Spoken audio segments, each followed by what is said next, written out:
جنگوں کا نام یوں لیا جاتا ہے کہ یہ گزشتہ صدی کی سب سے ہولناک جنگیں تھیں، لیکن اس سے قبل بھی دنیا میں بے شمار خطرناک واقعات ہوتے رہے ہیں۔ سکندر اعظم نے بھی فتح کے دوران بہت بڑے بڑے ملکوں کو تاراج کیا تھا، کیونکہ عام طور پہ مورخ اس کے بارے میں بہت اچھی رائے رکھتے ہیں، لیکن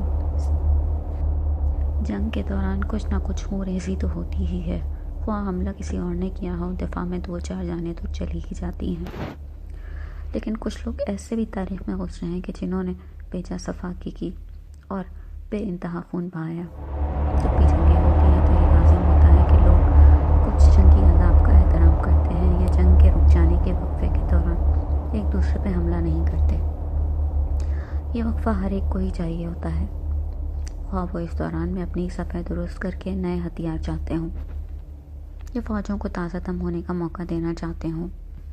اس دوران میں عام طور پہ جب سفیر ایک دوسرے کی طرف بھیجے جاتے ہیں تو انہیں بھی کبھی نقصان نہیں پہنچایا جاتا۔ وہ جنگجو یا وہ اقوام جنہوں نے کبھی ان سفارتی آداب کا احترام نہیں کیا، انہیں جنگی قوم کہا جاتا رہا ہے۔ لیکن جنگلی اقوام کے اندر بھی ایک بندہ ایسا گزرا کہ جس سے تاریخ میں سبھی تھراتے رہے۔ اس نے کسی کو بھی نہیں بخشا، خواہ وہ عیسائی رہا، خواہ وہ یہودی رہا، خواہ وہ مسلمان ہی کیوں نہ تھا، جبکہ مسلمان بہت بڑی طاقت میں اور دنیا کی جانی مانی قوم تھے۔ لیکن اس سے بھی بڑھ کر مورخین اور تاریخ نویس یا ہسٹری لکھنے والے لوگ اس بات پہ حیران ہوتے ہیں کہ آخر وہ اتنا جنگجو ہوا کیوں تھا، اس نے یہ جنگیں کیوں کی تھیں۔ آئیے آج ہم اس کو حل کرنے کی کوشش کرتے ہیں کہ اصل وجہ کیا تھی۔ یہ ایک معمہ ہی ہے دراصل۔ بورتے دنیا کی سب سے خطرناک اور حسینہ تھی جس نے چنگیز خان کو جنگیں لڑنے پہ مجبور کیا تھا۔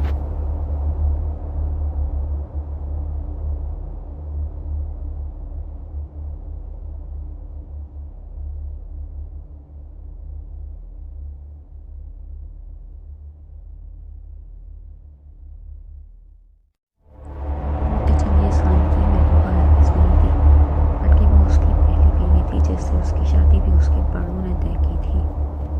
البتہ ظاہر ہے وہ اسے پسند ضرور تھی، بچپن کے ساتھ کے سبب وہ اسے محبت کرتا تھا، اور اتنی محبت کرتا تھا کہ اس کی خاطر اس نے پہلی جنگ میں قدم رکھا تھا۔ کیونکہ بہت لوگ یہ بات بھی کہتے ہیں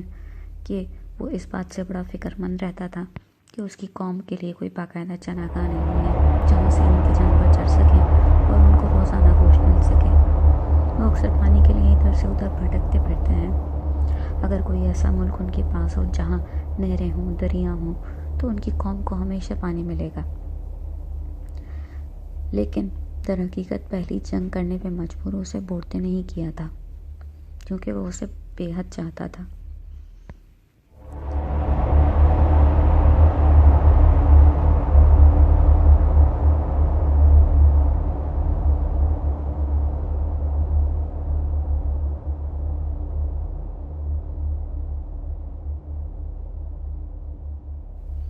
یقیناً بورتے کے ماں باپ نے اس کی شادی کہیں اور طے کر دی ہوگی، یا کوئی اور رقیب روسیہ بیچ میں آ ٹپکا ہوگا اور بورتے کو اپنی طرف مائل کرنے کی کوشش کر رہا ہوگا، جیسے ہیر رانجھا کی داستان میں گیدو آ ٹپکا تھا۔ آپ یقیناً ایسی ہی کسی رومانی رنگین و سنگین قسم کی داستان کی توقع کر رہے ہوں گے۔ بے شک جدید فلمی داستانوں کا تمام ایسا مرچ مسالہ یا ایسا اصلی مواد ان پرانی قدیم تاریخی داستانوں سے ہی ملا ہے، لیکن چنگیز خان بڑا حقیقت پسند قسم کا بندہ تھا، اور تاریخ میں کہا جاتا ہے کہ وہ اپنی کسی جنگ میں ہارا یوں نہیں تھا کہ ہر موقع پہ وہ درست چال چلنا جانتا تھا۔ لیکن یہ سچ ہے کہ اس چنگاری کو آگ جو ہے بورتے نہیں بنایا تھا، ہوا یوں تھا کہ بورتے سے اس کی شادی بھی ہو چکی تھی۔ ان دونوں کی شادی تک کوئی بھی ایسا واقعہ پیش نہیں آیا کہ جس کو سنگین کہا جا سکے، سوائے اس کے کہ چنگیز خان کو فکر لگی رہتی تھی کہ ان کی آگے آنے والی نسلوں کا کیا حال ہوگا، جن کے پاس نہ زمین اپنی ہوگی، نہ پانی ہوگا، نہ کھانے پینے کو کچھ اور ہوگا۔ در حقیقت وہ چینی نسل کا ہی ایک بندہ تھا جو کہ چین کے دور دراز کے علاقوں میں آباد تھا، اس کی قوم کے تمام افراد کے نقش اس بات کو ثابت کرتے ہیں۔ تو اکثر لوگ سوچ رہے ہوں گے کہ جیسی چینی حسینائیں ہوتی ہیں ویسی ہی عورتیں ہوگی، لیکن یقین کیجیے چین میں بھی ایسا حسن موجود ہے کہ جس کو دیکھ کر لوگ دنگ رہ جائیں۔ تو عورتیں بھی اپنے وقت کی حسین ترین عورت تھی، لیکن اسے پیار اپنے چنگیز خان سے ہی تھا جس کا اصلی نام تیموجن تھا۔ وہ دونوں مخالف قبیلے کے نہیں تھے، ان کے قبیلے مدتوں سے دوست تھے، اور اسی دوستی کے نتیجے میں اس کا اور چنگیز خان کا رشتہ طے پایا تھا، اور ان کے والدین بھی بے حد خوش تھے اور اعزاء و اقربا بھی۔ اس شادی کی بے حد خوشی منائی گئی اور وہ عورتیں بھی چنگیز خان سے بے حد پیار کرتی تھی، جس کے نئے نقش بالکل عام چینیوں جیسے تھے۔ یہ اس کے لیے بڑی خوش نصیبی کی بات تھی۔ وہ اپنے قبیلے کا ممکنہ سردار تھا، اپنے باپ کی جگہ سردار بننے والا تھا، اور وہ عورتیں اس بات پہ بے حد نازا رہتی تھی اور وہ اس کی وفادار تھی۔ پرانے دور کے جنگلی اقوام کے اندر عام طور پہ مرد ایک ہی بیوی رکھتے تھے، اسی طرح سے خواتین ان کی وفادار رہتی تھیں، خواہ وہ رشتہ کسی بھی سبب ہوا ہو۔ لیکن اس دور میں رشتہ داری کے لیے کچھ اور نہیں، صرف یہ دیکھا جاتا تھا کہ مرد کے پاس کتنی تلواریں یا نیزے ہیں اور وہ کتنے شکار کر کے گھر پہ روز لے کے آ سکتا ہے۔ تو چنگیز خان اپنے والد کے بعد اپنے قبیلے کا پسندیدہ سردار تھا، کیونکہ وہ روزانہ بے حد شکار کر کے کہیں نہ کہیں سے لے آتا تھا اور پانی بھی اپنے قبیلے کو فراہم کرتا تھا۔ تو وہ عورتیں اس کے اوپر کیوں نہیں ناز کرتی، جبکہ وہ عام طور پہ وفادار بھی تھا۔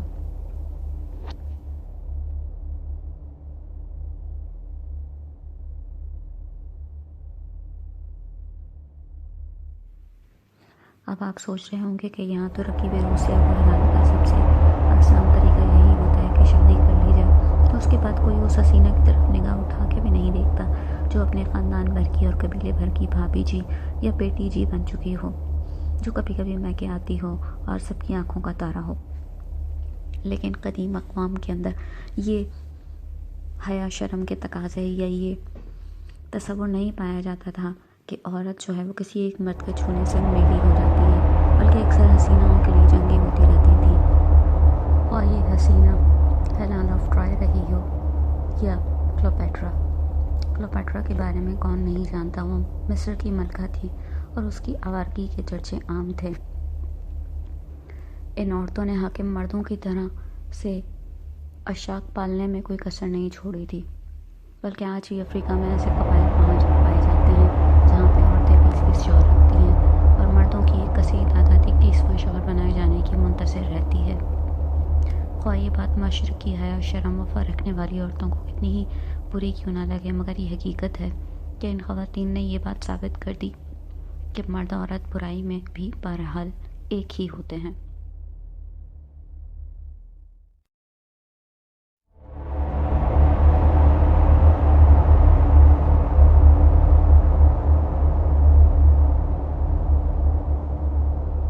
اس وقت ہم کسی بھی قسم کی فلسفیانہ یا دیگر مذہبی جنگ میں نہیں الجھنا چاہتے، یا اخلاقی اعمال و فرائض بھی معاشرتی طرز حیات سے بہت زیادہ متاثر ہوتے ہیں۔ تمامی قسم کی فلسفیانہ جنگیں ہیں جو ہم کسی اور موقع کے لیے اٹھا رکھتے ہیں۔ اس وقت ہم بات کر رہے ہیں عورتیں کے لیے، جو چنگیز خان کے ساتھ بے حد خوش تھی۔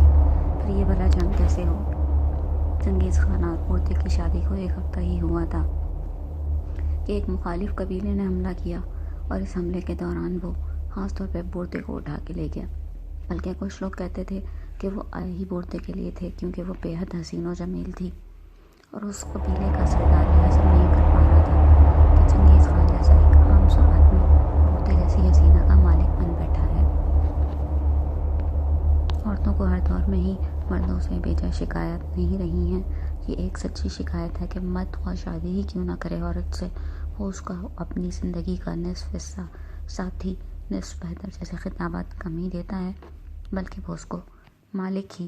اپنے آپ کو کہلانا پسند کرتا ہے۔ بہرحال یہاں تو تھی ہی مکمل صحت تھی، لیکن عورتیں ایک مجبور اور مسکین عورت تھی، خواہ وہ اپنے قبیلے کی دلیر ترین بیٹی رہی ہو۔ لیکن بعض اوقات مخالف جنگوں میں چنگیز خان نے بھی خطرناک ترین چالیں چلی، اور وہ وقتی طور پر پیچھے ہٹا، اور پھر اس نے پیچھے پلٹ کے دشمن پہ کاری وار کیے اور انہیں تہس نہس کر کے رکھ دیا۔ اس کی جنگ جیتنے کی ایک بڑی وجہ یہ بھی تھی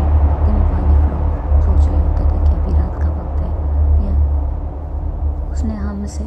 صلح صفائی کر لی ہے یا امن کا ہم نے سفید جھنڈا لہرا دیا ہے تو وہ حملہ نہیں کرے گا، لیکن وہ پلٹ کے ایسے وقت پہ حملہ کرتا تھا کہ جب دشمن سوچ بھی نہیں سکتے تھے، اور وہ جنگ جیت لیا کرتا تھا۔ اس نے صرف ایک جنگ میں شکست کھائی تھی جو بورتے کے لیے اس کے اوپر زبردستی مسلط کی گئی تھی، ورنہ اس سے پہلے وہ اتنا خطرناک لڑاکا کبھی بھی نہیں رہا تھا۔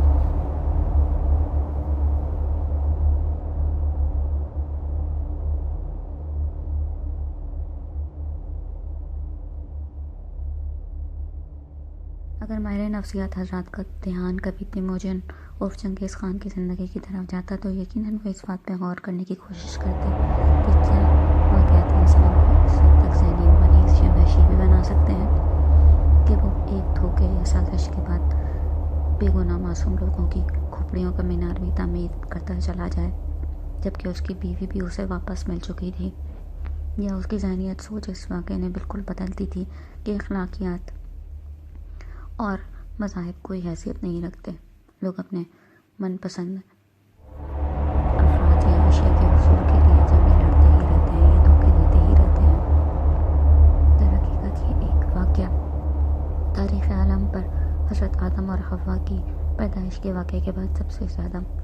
اثر انداز ہوا، یہ تمام کے تمام تاریخ نویس اور مورخین مانتے ہیں۔ اس میں یکساں طور پہ یہودی، عیسائی، مجوسی، مسلمان، ہر قوم کے لاکھوں کروڑوں افراد کو مارا اور ان کے شہر کے شہر تہہ کر دیے۔ وہ ایک ایسے قبیلے کا فرد تھا جو آسمان نامی خدا کی عبادت کرتا تھا۔ وہ خدا کے تصور کا بنیادی تصور رکھتے تھے اور بالکل درست مانتے تھے کہ خدا جو ہے وہ آسمان پہ رہتا ہے۔ آج کے دور میں بہت ساری تاریخی کتب کا مطالعہ کیے بغیر بھی بہت سے لوگ ادھر ادھر سے چند واقعات پڑھ کے تبصرے کرنا شروع کر دیتے ہیں، لیکن تاریخ کا ماخذ جو اصل کتابیں رہی ہیں ان میں یہ بات واضح ہے کہ بنیادی عقیدہ ان کا درست تھا، اور بعد میں ان کے شامان یا جو جادوگر ہوا کرتے تھے یا جو خدا سے باتیں کرنے کا دعویٰ کیا کرتے تھے، ان لوگوں نے جس طرح سے کہ یہودیوں کو ان کے ربیوں نے گمراہ کر دیا تھا، اور آج مسلمانوں کے لیے کہا جاتا ہے کہ ان کے علماء کی جنگوں میں اسلام کو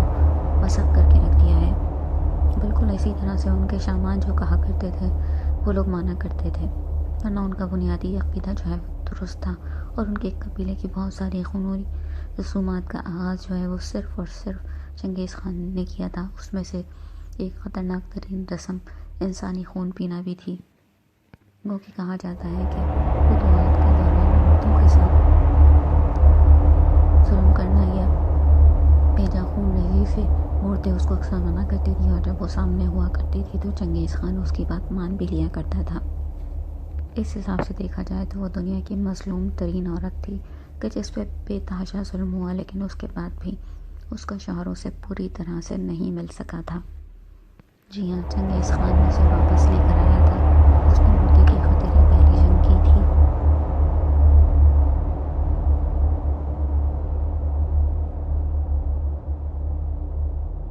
بردے کے چھین لیے جانے کے بعد چنگیز خان نے جنگ سے اس وقت تک کے لیے گریز کیا تھا جب تک کہ وہ اپنے قبیلے کے تمام افراد و وسائل کو یکجا نہ کر سکا۔ اس کے بعد اس نے انہیں قصاص اور بدلے کے لیے ورانہ انگیز تقریروں کے ذریعے ابھارا اور ایک ایک فرد کو آمادہ کر لیا کہ جب تک کہ وہ کٹ مر نہ جائیں گے وہ مخالف قبیلے کو نہیں بخشیں گے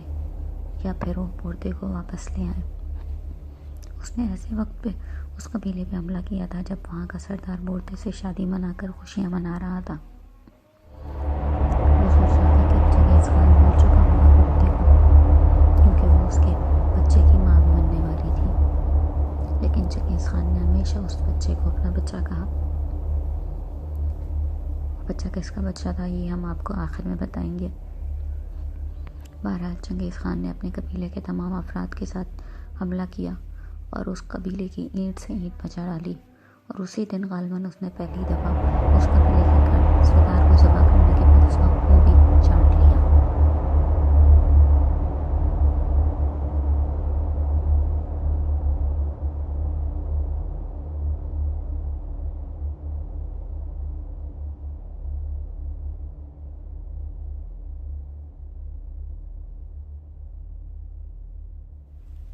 چنگیز خان نے جب مخالف سردار کا خون چڑھا تو اس کے شامانوں نے اس کو قتل بھی نہیں روکا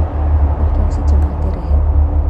یہی کام کہا جاتا ہے کہ بعد میں بہت ساری غلط، غیر مذہبی اور غیر اخلاقی حرکات میں مسلمان علماء نے بھی کی۔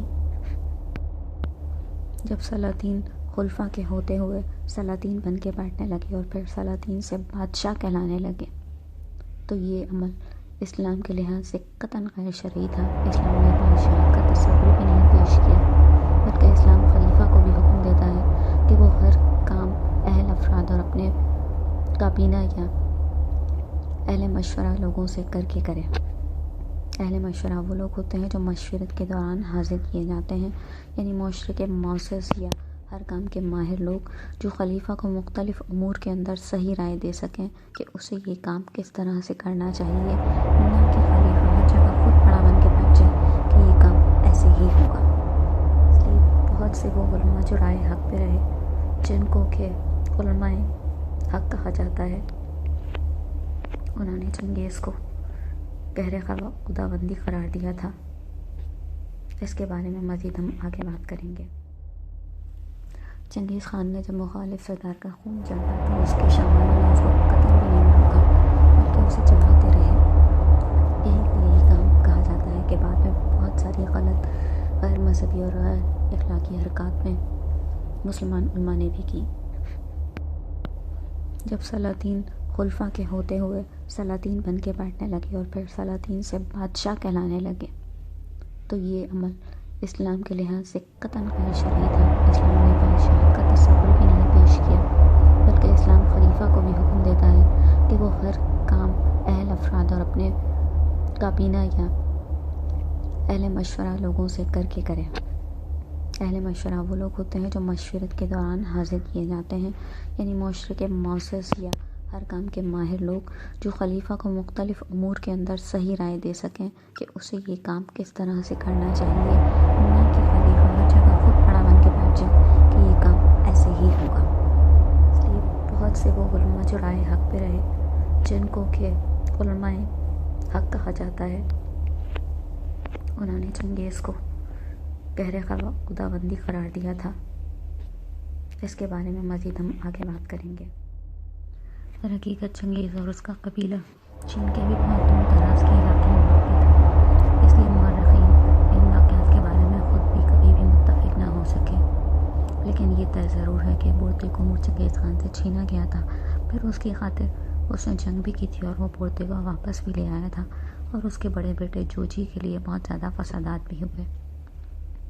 خود بورتے اس کی زندگی میں واپس تو آ گئی تھی، لیکن وہ خوفزدہ اور پریشان رہتی تھی۔ وہ ماں بننے والی تھی اور اسے نہیں معلوم تھا کہ اس کا اور اس کے بچے کا انجام کیا ہوگا۔ چنگیز خان اس بچے کو قبول کرے گا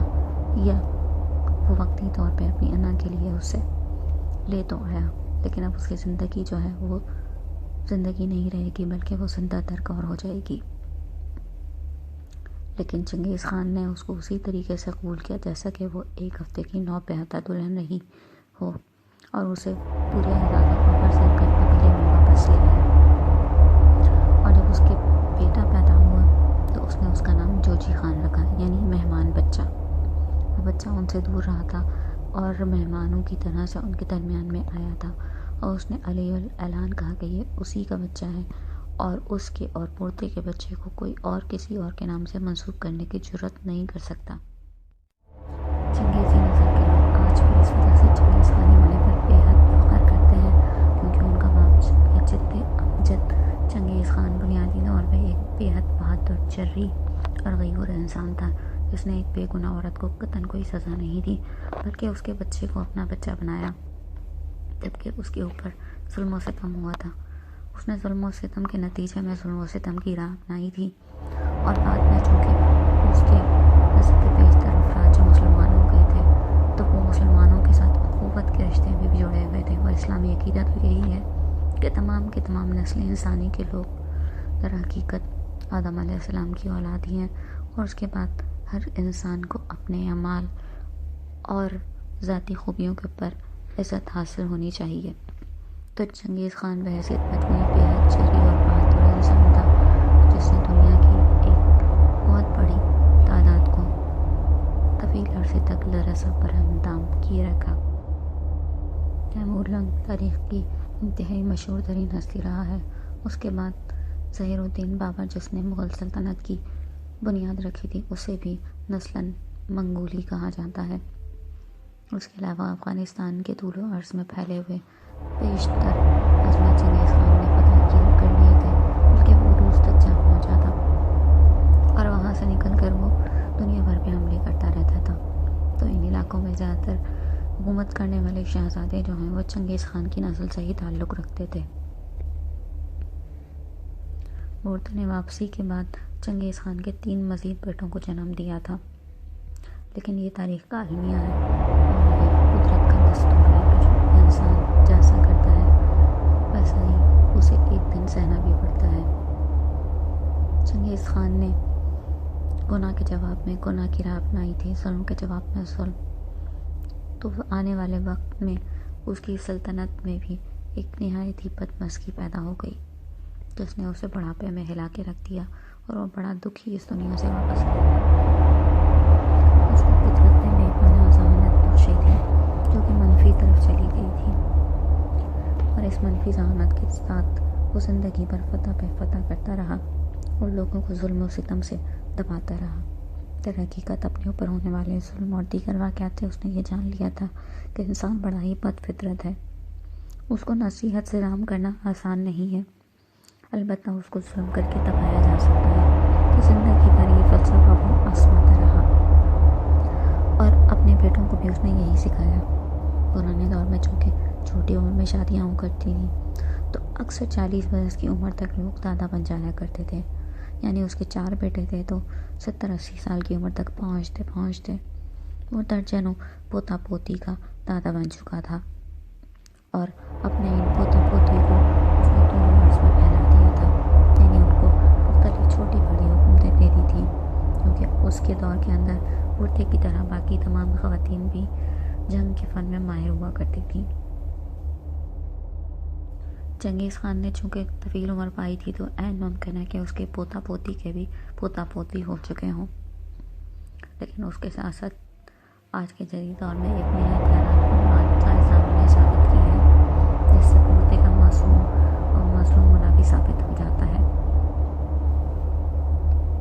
وہ بھی اپنی جگہ بڑی ذہین اور فتین عورت تھی، اور کہا جاتا ہے کہ اگر وہ گھر اور گھرداری میں الجھی نہیں رہتی تو وہ نور جہاں سے زیادہ خطرناک اور طاقتور عورت بن جاتی، لیکن اسے پتا تھا کہ اس کا شوہر اس سے بڑھ کر دانا اور ذہین ہے، اتنا کہ وہ اسے واپس مخالف قبیلے سے چھڑوا کے بھی لے آیا تھا۔ تو اس نے اپنی زیادہ تر زندگی اپنے مخصوص علاقے میں ہی گزار دی، اور چنگیز خان نے عام طور پہ اس کے علاوہ کسی کو بھی بیوی کا اعزاز نہیں دیا۔ وہ بد کردار نہیں تھا، لیکن مخالف جنگوں میں غلام کنیز مرد اور خواتین کو اسلام نے بھی کسی حد تک جائز رکھا ہے۔ وہ لوگ اس فلسفے پر ظلم کی حد تک عمل پیرا رہتے تھے، یعنی کہ عام طور پر جنگ کے بعد قیدی تقسیم بھی نہیں کیے جاتے تھے، لیکن اس کے باوجود بھی کہا جاتا ہے کہ چنگیز خان نے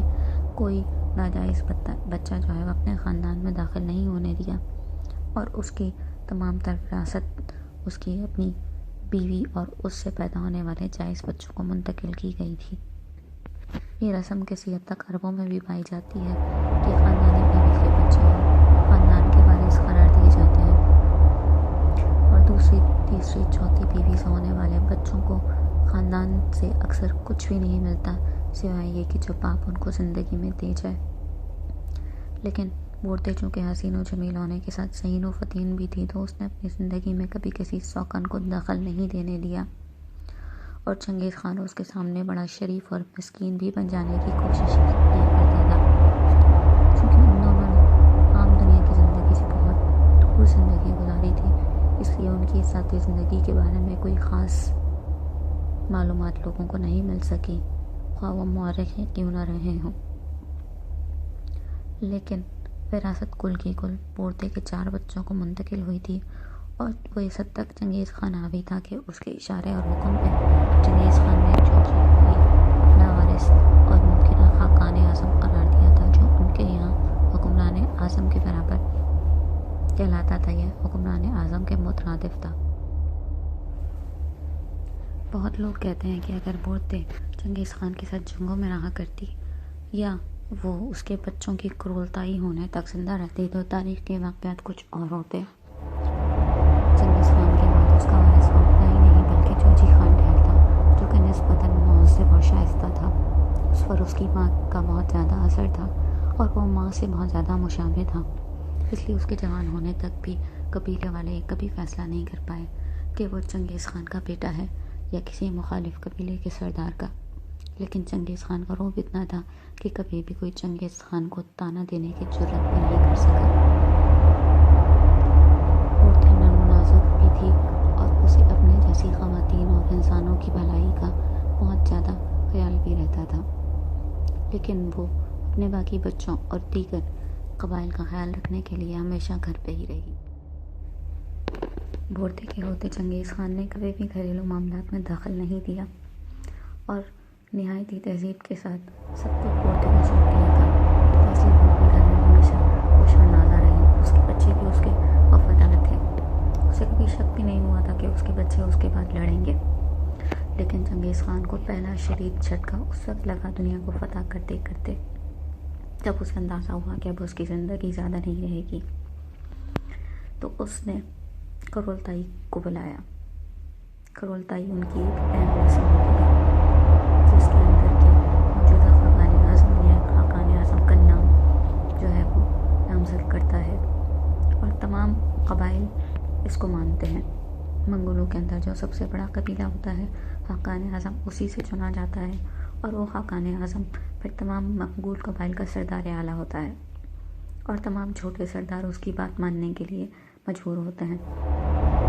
بڑے سردار کو خاقان اعظم کہا جاتا ہے اور اس کے اندر کام کرنے والے چھوٹے سردار خان کہلاتے ہیں۔ اسی وجہ سے پٹھانوں میں آج بھی سرداروں کے بچوں کو خان کہا جاتا ہے اور وہی ان کے قبائل کی روح سے خان لگانے کے مستحق ہوتے ہیں۔ جو لوگ ارد گرد خان کا لقب استعمال کرتے ہیں تو یہ اس کو اپنی توہین سمجھتے ہیں یا اپنے قبائل کی بے عزتی۔ لیکن چونکہ اب سرحد میں بھی یا جس کو آج کل کے بی کی کہا جاتا ہے، وہاں پر بھی قبائل صرف اپنے مخصوص علاقوں تک محدود ہیں اور وہ بھی نسبتاً تعلیم یافتہ اور مہذب ہوتے جا رہے ہیں تو وہ لوگوں سے الجھتے نہیں ہیں۔ البتہ وہ اس امر کو سخت ناپسند اور جہالت ضرور کہتے ہیں کہ وہ خان صرف سرداروں کے بچوں کو کہتے ہیں۔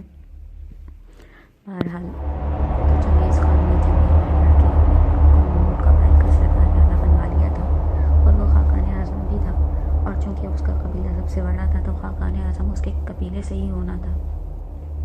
اس وقت تک کسی کو بھی چاروں بھائیوں میں کبھی کسی جنگ کا احساس بھی نہیں ہوا تھا، لیکن جب چنگیز خان نے کرولتائی کے دوران اعلان کیا کہ اس کے بعد خاقان اعظم اس کا بیٹا جوجی ہوگا، تو سب سے پہلے چوپائی کھڑا ہوا۔ جوجی کے بعد اس کا دوسرا نمبر کا بیٹا تھا اور اس نے سختی سے احتجاج کیا کہ وہ قطعاً بھی جوجی کو اپنے بعد جو ہے خاقان اعظم نہیں تسلیم کریں گے یا چنگیز خان کے بعد وہ اس کو خاقان اعظم نہیں مانیں گے۔ چنگیز خان زیرہ کو دانا تھا، اسے احساس ہو گیا کہ وہ عقلی طور پہ بیٹوں کو دبا بھی لے تو واقعتاً وہ آپس میں لڑ پڑیں گے۔ تو یہ سچ ہے کہ عام طور پہ منگول قبائل کی آپس میں محبت اور مروت کا آج بھی دنیا تذکرہ کرتی ہے۔ یہ امر نہایت ہی تکلیف دہ ہے کہ جیسے جیسے تہذیب بڑھتی جاتی ہے تو کہیں کہیں انسان اپنی ذاتی آزادی اور زندگی میں اتنا خود مختار ہوتا چلا جاتا ہے کہ وہ قریب کے رشتہ داروں کو بھی نہیں سہتا۔ بہرحال چنگیز خان نے کوئی بھی تکلیف دہ بیمار نہیں پاس کیا اور وہ سوچنے پڑ گیا۔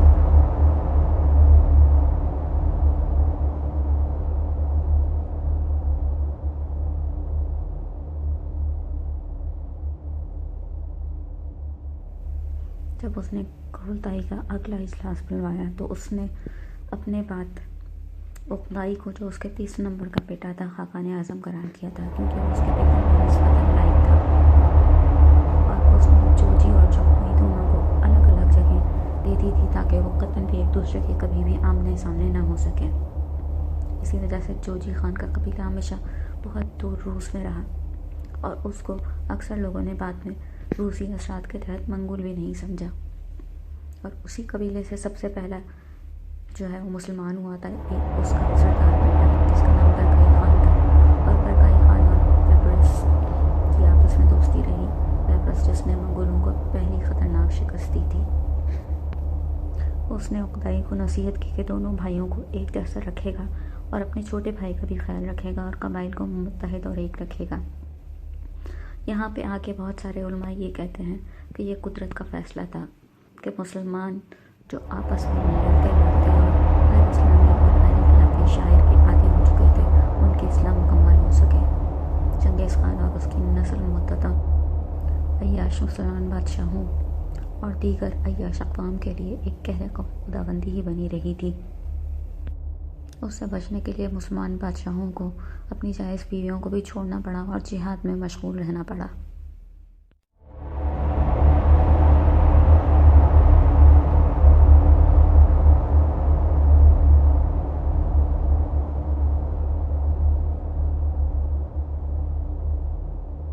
یعنی اگر غیر جانبداری سے پورتے اور چنگیز خان کی داستان پڑھی جائے تو اس عورت کا ہر لحاظ سے عظیم اور صحیح معنوں میں اسلام اور مسلمانوں کے لیے نہیں، اقوام عالم کے لیے ایک نعمت ہونا ثابت ہوتا ہے۔ یہ خداوندی تو صرف عیاش لوگوں کے لیے تھی، جنہوں نے اس کی طرح سے معصوم اور مظلوم خواتین کو طرح طرح سے اپنی کنیزوں کے روپ میں رکھا ہوا تھا، اور ان کو حقوق تو کیا، عزت بھی نہیں دیا کرتے تھے۔ جب وہ بادشاہوں کے حرم سے نکالی جاتی تھی تو اکثر وہ بوڑھی ہو چکی ہوتی تھی اور ان کے پاس اس کے علاوہ کوئی حل نہیں ہوتا تھا کہ وہ سڑکوں پہ گھسٹ گھسٹ کے بھیک مانگتی پھریں، اور لوگ بادشاہوں کی چھوڑی ہوئی حرم سمجھ کے انہیں نفرت سے دھتکارتے تھے۔ مورتے کی طرح ایک دکا کسی عورت کو وفادار کوئی ایسا شخص مل جاتا تھا جو اسے اپنے گھر میں پناہ دے دیا کرتا تھا۔ یہ بادشاہ محض اکثر سیاسی شادیاں کرتے تھے اور سیاست کی غرض سے ہی کبھی کبھی اپنے سے اونچے خلفاء کی بیٹیاں لا کر بھی ان کو عزت سے محروم رکھا کرتے تھے، یا ان بیویوں کے بعد پیدل کی بیویاں آتی رہتی تھیں۔ لوگ اس حد تک عیاش اور آوارہ ہو چکے تھے کہ جب کوئی حسین عورت ان کو کنیز کے روپ میں نہیں مل پاتی تھی تو وہ اس سے شادی کرنے کے لیے اپنی گزشتہ 4 بیویوں میں سے کسی ایک کو طلاق دے دیتے تھے اور نئی زوجہ سے پوچھے بغیر اس کے باپ بھائی پہ دباؤ ڈال کے اس سے نکاح پڑھوا لیا کرتے تھے۔ ان حرکتوں کی وجہ سے ان کی توجہ عوام کی فلاح و بہبود سے بالکل بھی ہٹ چکی تھی، اور اسلامی سلطنتیں کمزور سے کمزور تر ہوتی جا رہی تھیں، اور ان مسلمان سلاطین کی حرکتوں کو دیکھ دیکھ کے علماء کی محنتیں بھی ضائع ہو جایا کرتی تھیں۔ لوگ مسلمانوں کو ایک عیاش اور آوارہ قوم سمجھا کرتے تھے، اور قطعاً بھی مخالف لوگ جو ہیں اسلام قبول کرنا یا اپنی بیٹیاں مسلمانوں کو یہودی اور عیسائی ہوتے نہیں دینا پسند کرتے تھے۔ جبکہ علماء 4 نکاح جائز ہونے کا مقصد صرف یہی بتاتے ہیں کہ عرب قوم اتنی عیاش تھی کہ وہ 50 نکاح کرتی تھی، اور ہر نئی بیوی آنے کے بعد پہلی سودا کو یکسر چھوڑ دیا جاتا تھا۔ تو اللہ تعالیٰ نے جب ایک موقع پہ کسی صحابی نے دریافت کیا کہ مرد گھر میں اپنی کوئی بیوہ یا یتیم بچی پاتا ہے تو اگر وہ اس سے نکاح کر لے، تو یہ اللہ تعالیٰ نے قرآن میں آیات نازل کی کہ تم اپنے من پسند عورتوں سے نکاح کرو، خواہ 1 کرو، خواہ 2 کرو، خواہ 3 کرو، خواہ 4 کرو، اگر تم ان کے ساتھ انصاف کر سکتے ہو، ورنہ تو ایک ہی بہتر ہے۔ لوگوں نے اس آیت کو توڑ مروڑ کے عمومی 4 شادیوں تک ہی محدود کر لیا، اور ان 4 شادیوں کی اجازت کو اس وجہ سے نہیں رکھا کہ اگر مرد ایک عورت کے ہوتے دوسری عورت سے نکاح کرنا چاہتا ہے اور پہلی بیوی بدستور اس کے ساتھ رہنا چاہتی ہے کہ وہ مرد کے چھوڑنے کے بعد لاوارث ہو جائے گی، تو اسے نہ چھوڑا جائے بلکہ دونوں عورتوں کے ساتھ ہر ممکن حد تک انصاف کیا جائے۔ مرد بعض جگہ پہ یہ بھی کام کرتے تھے کہ پہلی زوجہ جو ہے اس کے قریب بھی نہیں جاتے تھے، وہ طلاق لینا چاہتی تھی تو اس کو انا کا مسئلہ بنا لیا جاتا تھا۔ ہند میں تو یہاں تک کہا جاتا تھا کہ عورت کی ڈولی جو ہے وہ باپ کے گھر سے رخصت ہوتی ہے تو نیک عورت وہی ہوتی ہے کہ جس کا جنازہ اس کے شوہر کے گھر سے اٹھے۔ یعنی عورت پہ سسرالی اور میکے دونوں طرف سے اتنا سخت قسم کا دباؤ ہوتا تھا کہ طلاق کا تصور بھی اس کے لیے گالی ہوتا تھا۔ اسی بنا پہ سورہ طلاق نازل کی گئی تھی، اور سورہ بقرہ میں کہا گیا کہ اگر مرد عورت ایک دوسرے سے علیحدگی کا فیصلہ کر لیتے ہیں تو انہیں دنیا کا ڈر نہیں رکھنا چاہیے، جو خدا نے ان کے لیے جائز رکھا ہے وہ جائز ہے۔ اگر وہ اپنی جگہ پہ برحق ہیں تو اللہ ان کے لیے آسانی کر دے گا اور ان کے لیے پہلے سے بہتر معاملہ جو ہے پیش آئے گا۔ لیکن ان تمام آیات کو اپنے لیے توڑ مڑوڑ کے پیش کیا جاتا ہے اور عورت کی طلاق کو مرد کی توہین سمجھا جاتا ہے۔ جبکہ یہ بات بھی ہر مسلمان جانتا ہے جس کا تھوڑا بہت بھی مطالعہ ہو کہ بی بی زینب جو ہیں وہ حضرت زید بن حارثہ کی مطلقہ تھیں، جو آپ صلی اللہ علیہ وآلہ وسلم کے منہ بولے بیٹے تھے، اور وہ امہات المومنین میں سے ہیں، یعنی کہ دنیا کی نیک ترین عورتیں جنہیں مسلمانوں کی مائیں ہونے کا اعزاز دیا گیا تھا۔ بی بی زینب نے حضرت زید سے صرف اس بنا پہ طلاق لے لی تھی کہ ان کے اور حضرت زید کے مزاج میں ہم آہنگی نہیں تھی، اور وہ ان کی بات ماننے میں عار محسوس کیا کرتی تھیں، اور حضرت زید ان کا مزاج نہیں سمجھتے تھے، اور کبھی کبھی وہ سخت غصے میں انہیں یہ بھی کہہ دیا کرتی تھی کہ وہ چونکہ ایک آزاد کردہ غلام تھے تو ان کو ایک آزاد عورت کے ساتھ رہنے کا طریقہ سلیقہ نہیں آتا۔ آپ صلی اللہ علیہ وآلہ وسلم نے روز اس کے بڑھتے جھگڑے دیکھ کے حضرت زید اور حضرت زینب سے واضح طور پہ کہا کہ وہ ایک فیصلہ کر لیں، وہ ان کی روز روز کے جھگڑے نہیں سن سکتے۔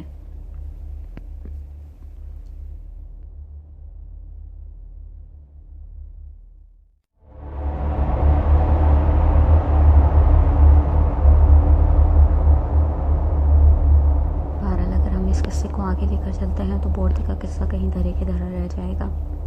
چنگیز خان کی داستان کس انجام کو پہنچی تھی؟ یہ چونکہ مشترکہ داستان تھی چنگیز خان اور بورتے کی، تو بورتے اس دنیا سے بڑی خوش اور پورے اکرام کے ساتھ گئی تھی، اور کہا جاتا ہے کہ چنگیز خان نے اس کے علاوہ کبھی کسی عورت کو خلوت میں نہیں بلایا تھا، لیکن جس طرح سے کہ مسلمانوں کی عمومی عیاش فطرت کی وجہ سے نیک مسلمانوں پہ بھی الزام لگتے رہے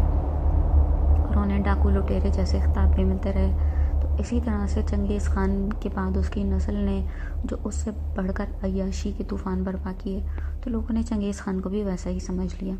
لیکن صحیح تاریخ کتب یہی کہتی ہیں کہ اس نے کبھی بھی بورتے کے علاوہ کسی عورت کو اپنے قائمے میں طلب نہیں کیا تھا، البتہ اس نے قتل بے شمار کیے جن کا کہ شمار کرنا بھی ممکن نہیں ہے۔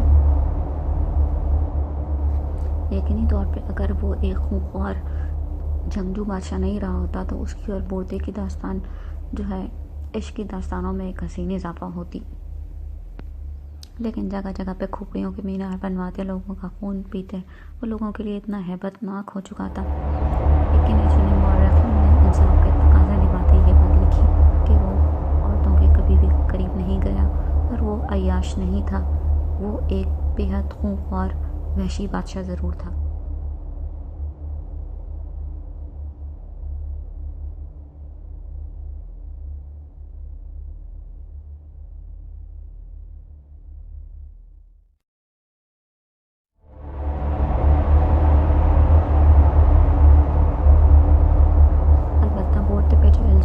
صدیوں تک رہا کہ وہ اس کے علاوہ کسی ایک اور مرد کی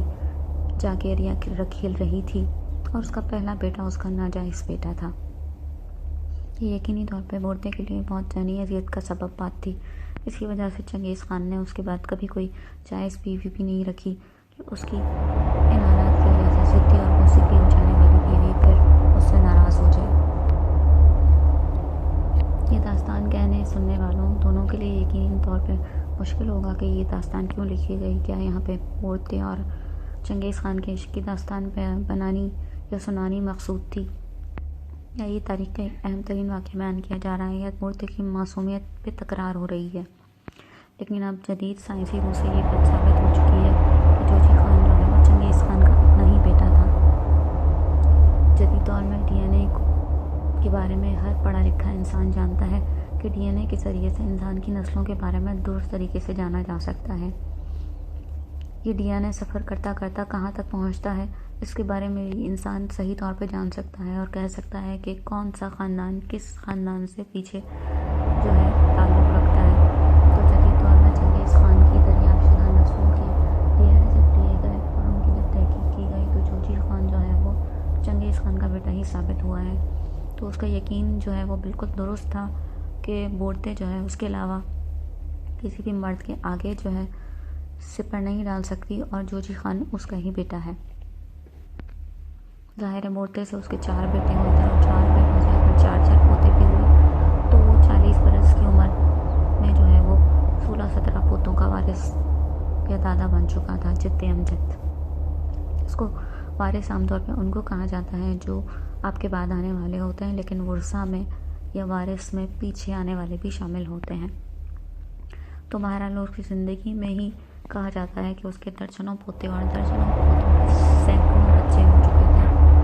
اور اس کی نسل جو ہے چین سے لے کر روس تک پھیلی ہوئی ہے، اور اس کی ہر نسل سے صرف اس کی نسل ہونا ثابت ہوتا ہے۔ اس نسل میں کہیں بھی کسی اور نسل کی جو ہے ملاوٹ نہیں شامل ہے۔ اب یہ سب کچھ کس طرح سے ثابت ہوتا ہے، یہ سب اچھی طریقے سے سمجھنے کے لیے تو آپ کو باقاعدہ کسی سائنسدان کے آگے ہی زانو ادب طے کرنا پڑے گا، یہ زانو ملموس کرنا پڑے گا۔ اور بھی اگر آپ کو نہ سمجھ ہے تو یقینی طور پہ اس کہانی کا مقصد اس کے سوا سے کچھ نہیں ہے کہ آپ کچھ دوسروں کے لیے بھی اچھا بھلا سوچیں، اور اچھی اچھی کہانیوں سے بھی آپ اپنا دل بہلا سکتے ہیں، کچھ سیکھ بھی سکتے ہیں، کچھ سکھا بھی سکتے ہیں۔ ضرور نہیں کہ ہم صرف چسکا لینے کے لیے بیہودہ فلمیں ہی دیکھیں، آپ کو بہت کچھ ایسا بھی تاریخ سے مل جائے گا جس سے آپ کی دلچسپی بڑھے گی اور آپ شوق سے پڑھیں گے، اور آپ کو لگے گا کہ یہاں بہت کچھ سیکھنے کے لیے بھی ہے۔ اور ان چیزوں کو اگر آپ دیگر دنیا کے ساتھ شیئر کرتے ہیں، پہنچاتے ہیں، تو یقینی طور پہ آپ ایک اچھی بات پھیلا کے علم پھیلانے کے ذریعے جو صدقہ جاریہ پھیلایا جاتا ہے اس میں بھی شامل ہو سکتے ہیں۔